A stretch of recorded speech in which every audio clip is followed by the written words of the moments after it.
Cerita rakyat, bawang merah dan bawang putih. Bawang putih adalah gadis yang tidak mempunyai ibu dan bapak. Ia hidup bersama ibu tirinya. Ia juga bersama dengan saudara tirinya yaitu bawang merah. Bawang putih selalu dibebani pekerjaan-pekerjaan yang berat, misalnya mengambil air dari sumur yang jaraknya cukup jauh dari rumahnya. Tidak mengapa, guman bawang putih dalam hati sambil mengambil air di dalam sumur. Jaraknya yang cukup jauh dari rumahnya, tapi ini seperti olahraga yang menyehatkan tubuhnya. Sementara saudara-saudara tirinya, yaitu bawang merah, tidak pernah disuruh bekerja membantu ibunya. Pekerjaan sehari-hari hanya bersolek dan bermalas-malasan. Mengapa bekerja keras?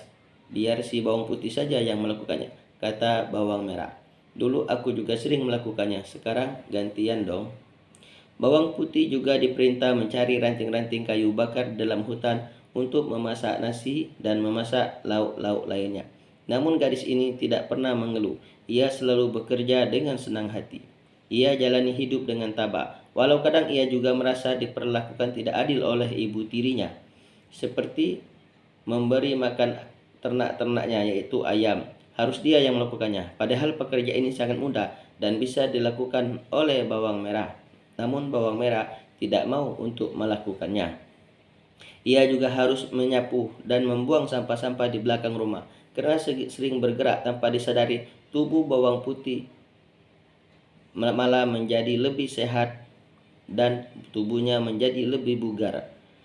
Kecantikannya tidak berkurang, malah semakin hari semakin bertambah cantik karena tubuhnya juga sehat. Karena melakukan pekerjaan-pekerjaan di dalam rumah dan di luar rumah. Sementara bawang merah dibiarkan begitu saja. Apabila ada kesalahan sedikit saja, bawang putih langsung dimarahi oleh ibu tirinya dan saudara tirinya. Namun, bawang putih tidak pernah membalas marahan-marahan dari mereka. Ingat, kata ibu tirinya, jangan ulangi kesalahan-kesalahan ini lagi. Dasar gadis bodoh, jelek, bentak ibu tirinya. Maaf bu, saya tidak akan mengulangi kesalahan saya lagi. Maafkan saya bu, kata bawang putih dengan penuh sopan apabila ia dianggap melakukan kesalahan. Sudah sana, cepat cuci pakaian adikmu, bentak si ibu tiri. Bawang merah setiap hari hanya bersolek. Ia berusaha berdandan sebaik-baiknya, namun diam-diam ia harus mengakui bahwa bawang putih jauh lebih cantik daripada dirinya. Mengapa dia bisa lebih cantik dariku? Tanya bawang merah di dalam hati. Ya, bawang merah merasa iri terhadap saudara tirinya itu karena ia berdandan sudah setiap hari dan memakai pakaian yang bagus-bagus, namun kecantikannya selalu kalah dibandingkan dengan bawang putih. Seperti biasa, setiap hari bawang putih disuruh mencuci pakaian di tepi sungai yang jaraknya cukup jauh dari rumahnya. Saat di perjalanan dan tepat di tepi sungai, bawang putih menemukan seekor ikan yang menggelepar-gelepar di atas tanah. Dengan cepat, ia mengambil ikan tersebut. Ikan yang jatuh dari jala pencari ikan tanpa diketahui oleh si penjala ikan. Kasihan kau ikan, bisik bawang putih sambil membungkuk.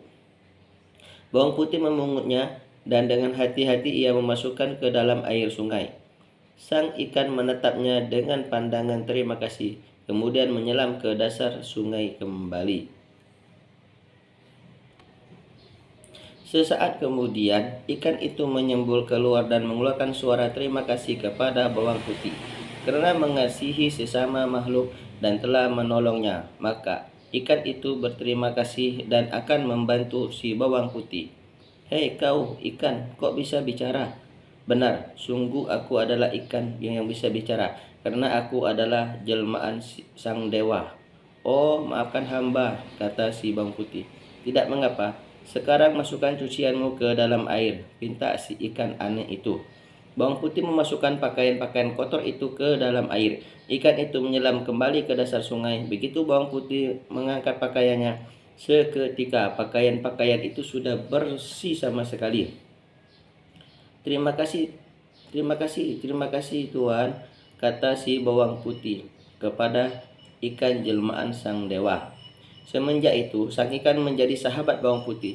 Bila bawang putih mencuci pakaian di sungai, sang ikan muncul di permukaan, dan anehnya bawang putih tidak mampu menyelesaikan cucian-cuciannya, maka ikan itu akan membantu bawang putih mencuci pakaian-pakaian yang kotor dan banyak dengan sangat cepat sekali.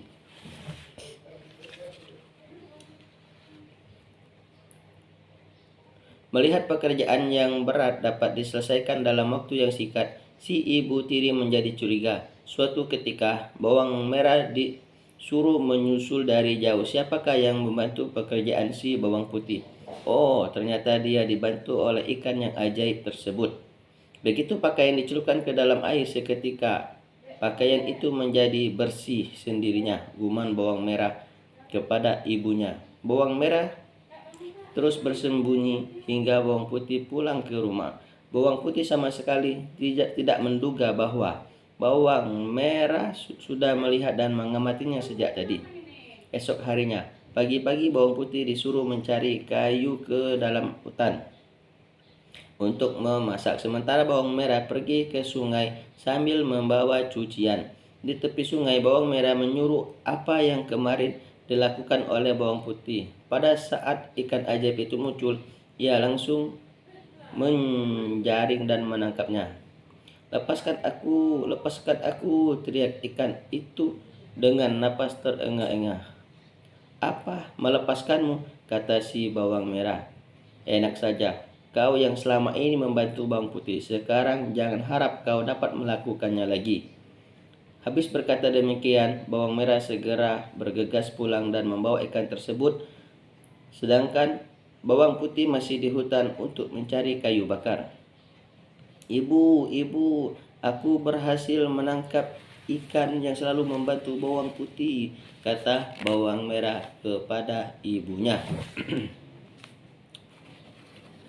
Mana? Coba aku lihat, sahut ibu jahat itu sambil melangkah keluar rumah. Bawang merah mengacung-acungkan ikan emas di dekat ibunya. Wah, cukup besar juga ya. Pasti lezat jika kita memasaknya. Ah, jangan dipanggang, Bu. Lalu mau kau apakan? Kita goreng saja agar lebih lezat. Baiklah, terserah kau saja. Lalu ikan itu digoreng oleh bawang merah dan ibunya. Lalu bagaimana dengan bawang putih? Tanya ibunya. Kukira dia juga harus dapat bagian dari ikan ini. Bagian apanya? Bagian durinya saja. Hihihi. Bawang merah tertawa kegirangan bersama ibunya. Bawang putih akan menjadi sedih jika ia mengetahui bahwa sahabatnya telah kita masak. Setelah memasak dan ikan itu dihabiskan dagingnya, hanya bersisa duri dan kepalanya saja. Lalu sisa itu diberikan ke bawang putih. Hati-hati, sebaiknya kau bungkus duri ikan itu agar dia tidak menyangka bahwa ikannya telah kita goreng, pesan ibu bawang merah. Ketika bawang putih pulang sehabis mencari kayu bakar, mereka pura-pura berbaik hati. Mereka sediakan nasi di atas meja, lalu bawang putih dipersilakan untuk makan. Ayo bawang putih, makanlah dulu, ini nasinya masih hangat. Dan ini bungkusan berisi lauk yang sangat lezat. Cepatlah, kau buka dan kau makan, kata bawang merah kepada si bawang putih. Terima kasih. Apakah kalian berdua sudah makan? Tanya bawang putih. Sudah, cepat kau buka bungkusan itu. Bawang putih membuka bungkusan itu dan ternyata berisi duri ikan emas. Seketika pucat pasi wajah bawang putih. Kalian telah membunuh dan memakan ikan emasku. Teganya kalian. Ibu dan anak itu hanya tertawa penuh dengan kesenangan. Tanpa banyak bicara lagi, bawang putih membawa duri ikan itu ke halaman rumah dan menguburnya dengan hati-hati. Keesokan harinya terjadi hal aneh di tempat penguburan ikan emas tersebut, yaitu tumbuh tanaman bunga yang sangat indah. Bawang putih merasa tanaman itu adalah jelmaan dari sang ikan. Lalu ia merawatnya dengan penuh kasih sayang. Pada suatu hari, ada pangeran kerajaan disertai pati dan pengawalnya yang melintasi di tempat itu. Pangeran sangat tertarik atas keindahan bunga yang sedang mekar di halaman rumah bawang putih. Pangeran itu turun dari kudanya dan bertanya, "Siapakah yang menanam bunga itu?" Begitu melihat ada seorang pangeran memasuki halaman rumah, seketika bawang merah dan ibunya segera menyambut dengan tergopoh-gopoh. "Siapa pemilik tanaman bunga yang indah ini?" tanya pangeran. "Hamba pangeran, hamba," sahut si bawang merah. "Benarkah kau yang menanamnya?" tanya pangeran. "Benar pangeran." Tapi pangeran itu malah menggeleng-gelengkan kepala melihat ada tamu penting bawang putih ikut keluar rumah. Ketika sepasang matanya beradu pandang dengan sang pangeran, berdebar-debarlah hati pangeran dan hati si bawang itu. Lalu mereka tertunduk malu. Pangeran mendekati gadis itu sambil bertanya, "Siapa namamu, adik manis?" "Nama hamba bawang putih." "Oh, jadi kau yang bernama bawang putih. Telah lama aku mencarimu. Aku telah mendapati bisikan dalam semediku bahwa gadis bernama bawang putih adalah calon istriku." "Pangeran, dia hanya seorang pembantu," kata si bawang merah protes, namun tidak meneruskan ucapannya karena pangeran memandangnya dengan pandangan yang marah. "Kau pastilah bawang merah," bentak si pangeran. Benar pangeran," jawab gadis itu dengan suara gemetar. "Kau dan ibunya telah memakan ikan jelmaan dewa. Tubuh kalian akan mengeluarkan sisik seperti ikan." Baru saja pangeran berkata demikian, ibu dan anak yang gadis jahat itu menjerit karena tubuhnya jadi bersisik. Seluruh tubuh kulit mereka ditumbuhi oleh sisik dan gatal-gatal. Mereka menggaruk-garuk sekujur tubuh, namun perasaan gatal itu bukannya hilang malah tambah menjadi-jadi. Akhirnya mereka lari tak tentu rimbah karena malu. Ampuni kami, wahai dewa," jerit si ibu sambil berlari kencang meninggalkan bawang merah. "Aduh, gatal sekali seluruh kulitku ibu, tolong," kata bawang mereka, namun tidak ada yang bisa menolongnya. Sementara pangeran mendekati si bawang putih dan memegang tangannya sambil berkata, "Di ajeng bawang putih, bersediakah engkau menjadi istriku?" Bawang putih menganggukkan kepalanya, wajahnya tertunduk malu. Demikianlah bawang putih yang baik hati, senantiasa bersabar dari deritanya, dan sekarang menjadi seorang permaisuri dari seorang pangeran, anak seorang raja. Lalu mereka berdua pergi ke istana dan melangsungkan pernikahan. Setelah pernikahan itu, pangeran diangkat menjadi raja dan si bawang putih menjadi permaisurinya. Lalu si bawang merah dan ibunya lari hilang entah ke mana. Itu akibat perbuatan buruk mereka sendiri. Mereka menerima pembalasannya. Sedangkan bawang putih setelah memaafkan kesalahan ibu dan kakak tirinya itu, dia berharap suatu saat kakak dan ibu tirinya itu sadar dan bisa kembali hidup bersama dengan bawang putih di dalam istana. Demikianlah cerita si bawang putih dan pangeran dari kerajaan.